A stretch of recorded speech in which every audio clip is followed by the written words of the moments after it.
Shalom semuanya, perkenalkan nama saya Ersa Putri Sari, saya dari kelompok 20. Dan pada kesempatan ini saya akan mempresentasikan tentang aliran sastra dan tokoh-tokohnya. Selamat menyaksikan.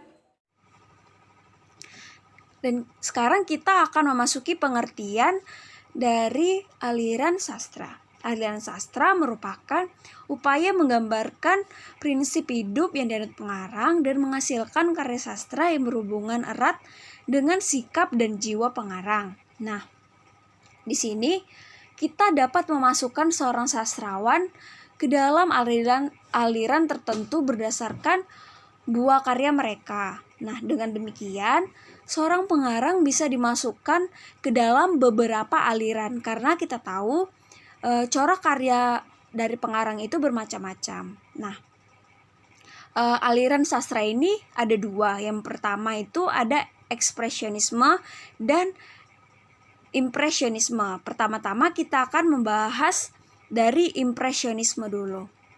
Impresionisme ini adalah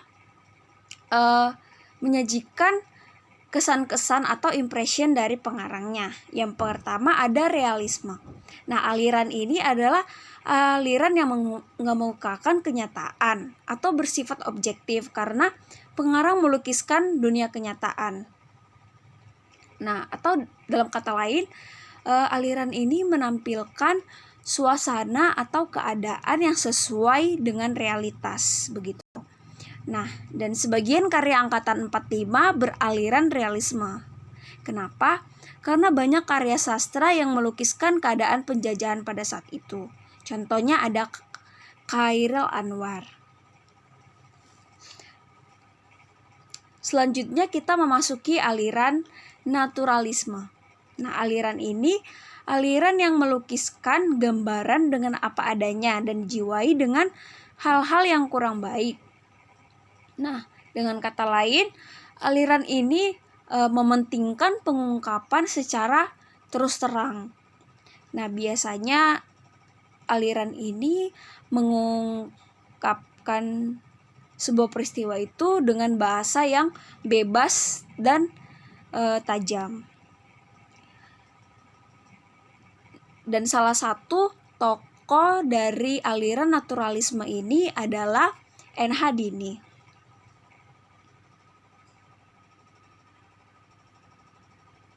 Nah, selanjutnya ada aliran neonaturalisme. Aliran ini merupakan turunan dari aliran naturalisme yang tidak hanya mengungkapkan sisi buruk saja, namun dia juga memandang dari sudut pandang yang baik. Salah satu tokoh dari aliran ini adalah Mariana Katopo.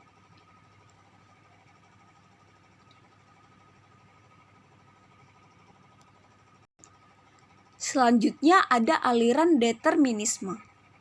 Aliran ini adalah aliran yang memandang atau melukiskan kejadian dari sisi buruk saja. Biasanya menyoroti ketidakadilan, penyelewengan, atau hal-hal lain yang dianggap tidak baik. Nah, aliran ini juga memandang bahwa segala sesuatu itu ada penyebabnya. Sehingga dari penyebab-penyebab ini menimbulkan suatu kejadian yang tidak baik. Nah, kejadian tidak baik ini juga dilatar belakangi oleh faktor-faktor seperti faktor biologis maupun faktor lingkungan.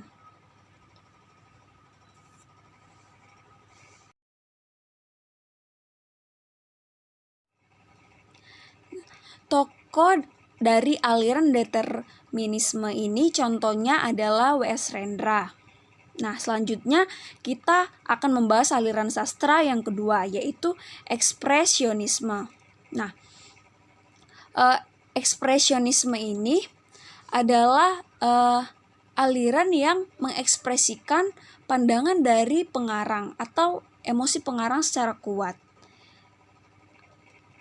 Dia menekankan emosi atau perasaan jiwa dari penulisnya.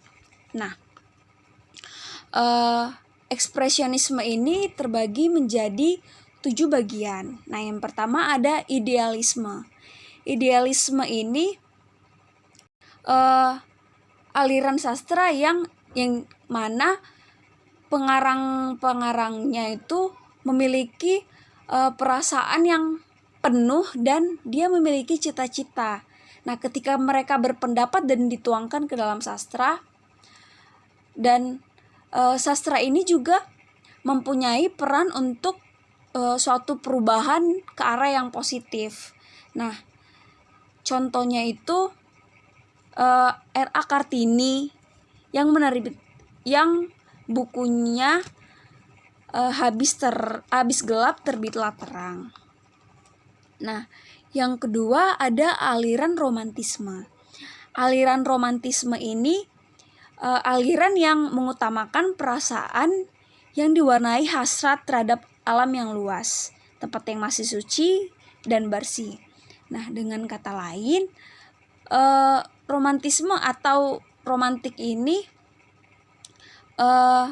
bercirikan aliran ini menceritakan tentang sifat-sifat yang ingin kembali ke sifat-sifat asli atau alam yang belum tersentuh dengan manusia.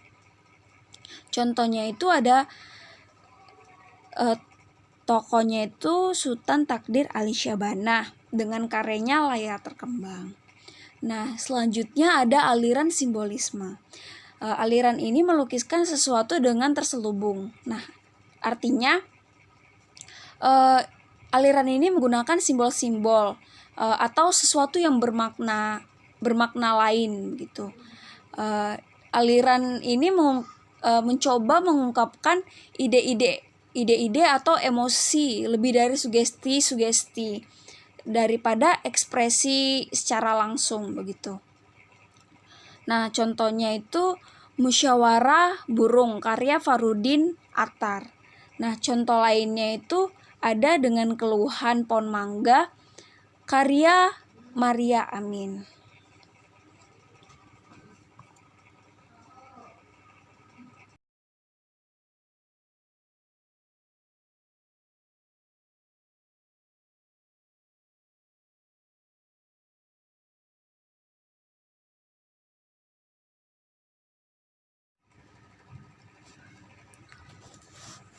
Nah, ini adalah gambar dari Kartini dari aliran idealisme dan gambar Sultan Takdir Ali Syahbana dari aliran romantisme.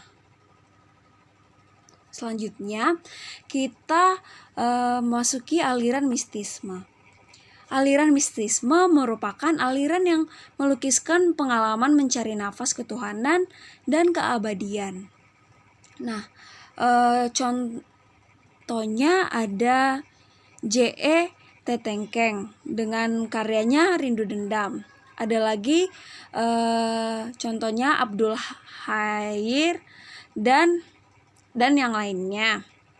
Nah, yang kedua ada aliran psikologisme. Nah, aliran ini mengungkapkan suatu kisah berdasarkan jiwa para tokohnya. Nah, dia ini mengutamakan pembahasan masalah kejiwaan dalam kaitannya dengan berbagai peristiwa di dalam cerita. Nah,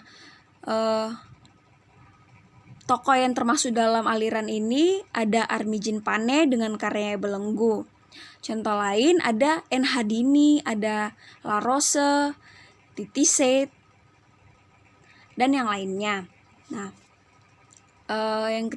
dan kita masuki aliran eksistensialisme. Nah, aliran ini berpendapat bahwa manusia itu membentuk dirinya berdasarkan kemauannya sendiri, dan dia harus bertanggung jawab atas keberadaan dirinya sendiri.